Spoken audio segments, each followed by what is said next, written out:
Hi friends, ലളിതം സുന്ദരത്തിലേക്ക് എല്ലാവർക്കും സ്വാഗതം. ഇന്ന് നമുക്ക് ഒരു ചെറിയ മോട്ടിവേഷൻ്റെ അകമ്പടിയോട് കൂടിയിട്ട് രുചികരമായിട്ടുള്ള ഒരു അട ഉണ്ടാക്കി നോക്കാം. മോട്ടിവേഷൻ എന്ന് പറഞ്ഞത് നമ്മൾ ചില കാര്യങ്ങൾ മുൻവിധിയോടെ കാണാറുണ്ട് ഇല്ലേ? അതായത് ഒരു കാര്യം നമുക്ക് ചെയ്യാൻ പറ്റില്ല എന്ന് ഉറപ്പിച്ചിട്ട് നമ്മളത് ചെയ്യാതിരിക്കും, ശ്രമിക്കാതിരിക്കും. നമുക്ക് ചിലപ്പോൾ ആ കാര്യം ഇഷ്ടമായിരിക്കില്ല. ഇഷ്ടമുള്ള ഭക്ഷണമാണെങ്കിൽ നമ്മൾ ആസ്വദിച്ച് അത് എങ്ങനെയാണ് ഉണ്ടാക്കുന്നത് എന്നൊക്കെ പഠിക്കും, ഉണ്ടാക്കും, കഴിക്കും. അല്ലാത്തതാണെങ്കിൽ നമ്മൾ വിട്ടുകളയുകയും ചെയ്യും. അങ്ങനെ ഒരു ദിവസം വെറുതെ അടുക്കളയിലൊന്ന് ഒരു പ്രദർശനം നടത്തി നോക്കിയപ്പോൾ ഏപ്രിലിൽ മുഴുവൻ ഡേറ്റുള്ള ആട്ടയുടെ പാക്കറ്റ് കണ്ടു. അപ്പോൾ ചപ്പാത്തി ഉണ്ടാക്കാനുള്ള ആരോഗ്യം അനുവദിക്കുന്നില്ല. പിന്നെ പൂരിയാണെങ്കിൽ ഈ ചൂടത്ത് എപ്പോഴും പറ്റുകയുമില്ല. എന്ത് ചെയ്യുമെന്നിങ്ങനെ ആലോചിച്ചപ്പോൾ പെട്ടെന്ന് തോന്നിയത് ഗോതമ്പിൻ്റെ അട ഉണ്ടാക്കിയാലോ എന്നാണ്. അപ്പോൾ നിങ്ങളെല്ലാവരും ശ്രദ്ധിക്കണം, എനിക്ക് തീരെ താല്പര്യമില്ലാത്ത സാധനമാണ് ഈ ഗോതമ്പിൻ്റെ അട. അപ്പോൾ നിങ്ങളെല്ലാവരും നെറ്റി തുളച്ചേക്കാം, ഇതിനിപ്പോൾ എന്താ പ്രത്യേകത ഗോതമ്പിൻ്റെ അടയ്ക്ക്?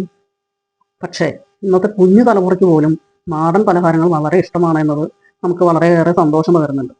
അപ്പം എൻ്റെ ചേച്ചിയുടെ മകളുടെ 2 വയസ്സുള്ള കുഞ്ഞിനെ അട എന്നത് വലിയ ഇഷ്ടമാണ്. അത് ഗോതമ്പിൻ്റെ ആണെങ്കിലും അരിപ്പൊടിയുടെ ആണെങ്കിലും.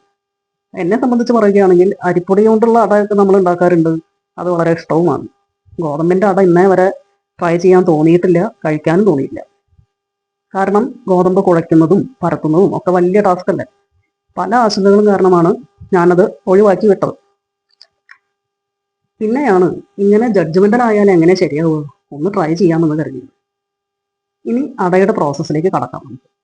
ഗോതമ്പ് പൊടി, ഉപ്പ്, അല്പം എണ്ണ, ഒട്ടിപ്പിടിക്കാതിരിക്കാനാണ് കേട്ടോ, വെള്ളം, ഇതെല്ലാം ആവശ്യാനുസരണം ചേർത്ത് കുഴയ്ക്കുക. ഇതാ ഇങ്ങനെയുള്ള കൺസിസ്റ്റൻസിയിൽ വേണം കുഴയ്ക്കാൻ. ഇലയെടുത്ത് മാവ് പരത്തി കൈ നനച്ച് പരത്തിയാൽ ഒട്ടില്ല കേട്ടോ. വിജയകരമായി അത് പരത്തിയപ്പോൾ മനസ്സിന് ഭയങ്കര സന്തോഷം. പിന്നെ തേങ്ങ, ശർക്കര, പഴം, ഇതിൻ്റെ ഫില്ലിംഗ് ഒക്കെ തയ്യാറാക്കിയിട്ട് അങ്ങോട്ട് ഇടുക. ഇല മടക്കി സ്റ്റീമറിൽ വെച്ച് ഒരു 15 മിനിറ്റ് മീഡിയം ഫ്ലെയിമിൽ വേവിക്കാം. അപ്പം നല്ല പേടിയൊക്കെ ഉണ്ടായിരുന്നു, കാരണം ഇതിന് രുചി ഉണ്ടാവുമോ ഇതൊന്നും അറിയില്ലല്ലോ. പിന്നെ ആദ്യമായിട്ടാണ് ഈ ഗോതമ്പിൻ്റെ അട ഉണ്ടാക്കുന്നത് കേട്ടോ. ചപ്പാത്തി അതേപോലെ പൂരി ഇതെല്ലാം നമ്മൾ ഉണ്ടാക്കാറുണ്ട്, ചപ്പാത്തിയിൽ ഫില്ലിങ് വെച്ചിട്ടുണ്ടാക്കാറുണ്ട്. പക്ഷെ ഇന്നേ വരെ ട്രൈ ചെയ്യാത്ത ഒരു സാധനമാണ് ഈ ഗോതമ്പിൻ്റെ അട. കാരണം ഈ ഗോതമ്പ് വേവുമ്പോൾ ഒരു മണമുണ്ട്, അത് പഴത്തിട്ട് വേവിക്കുമ്പോൾ പ്രത്യേകിച്ച്.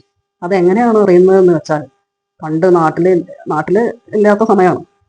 ആ സമയത്ത് ഞാനൊരു കേക്ക് ഉണ്ടാക്കാൻ നോക്കി ഗോതമ്പ് വെച്ചിട്ട്. മൈദ ഒക്കെ പ്രശ്നമല്ലേ എന്ന് വിചാരിച്ചിട്ട് ഗോതമ്പ് വെച്ചിട്ട് പഴമൊക്കെ ഇട്ടിട്ട് ഇങ്ങനെ അതിൽ ചേർത്ത് കേക്കൊക്കെ ഉണ്ടാക്കാൻ ട്രൈ ചെയ്തിട്ടുണ്ട് പണ്ട്.